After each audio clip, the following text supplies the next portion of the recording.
I first started to notice the symptoms with hindsight back in 2005 when I started to get seriously short of breath. And it was a gradual thing. My periods were always heavy and always painful, but I just took that as part of my lot, trips to the corner shop, and just how I had to time my getting out there and making sure I got back in time. Toward the end of 2006, I got seriously ill and I got myself off to the local hospital. And when I arrived, they did a series of tests on me and they discovered that I was very badly dehydrated and my blood count was dangerously low. That was the first time I went to see a doctor, and I realised that's when they actually diagnosed that my problem was fibroids. The point that I realised that there are other alternatives to hysterectomy was earlier this year when I started to research. There was quite serious research on the internet. And the reason I was driven to do that was because I realised that I really didn't want a hysterectomy. But I also realised that I needed to do something quite conclusive about my condition, because leading up to this point I had been hospitalised a total of 3 times, rushed into hospital for emergency blood transfusion. So I knew that this couldn't carry on, and the doctors were getting quite fed up with me, which I can understand.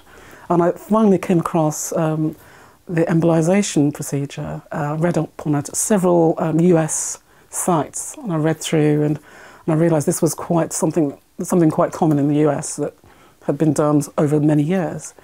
And so I looked to see if there was any equivalent here in the UK, and that's when I came across Dr. Walker's website, fibroids.co.uk, and I was really impressed with how much information the site gave. So by the time I actually got to have this procedure, it was wonderful that the doctor could fit me in so quickly. And I knew that when I went down to see him for that consultation and I spoke to him and he saw the state that I was in, that by the time I'd actually got back to my train, I had a phone call from his secretary saying he's actually made a few phone calls and he's moved a few things around and he's actually found a slot for you within the next 2 weeks. And that for me was a godsend. I was just moved by, the fact that he did that. So I had an MIR scan,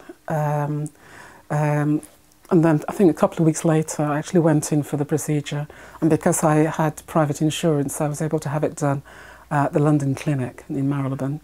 I couldn't fault the way everything was organised, and it just put you at your rest, put you at ease. He spoke to me about what he was going to do, and then after I came out he checked on me, and then obviously I was on, morphine. I was on morphine for most of that morning, and I sort of came off it in the afternoon.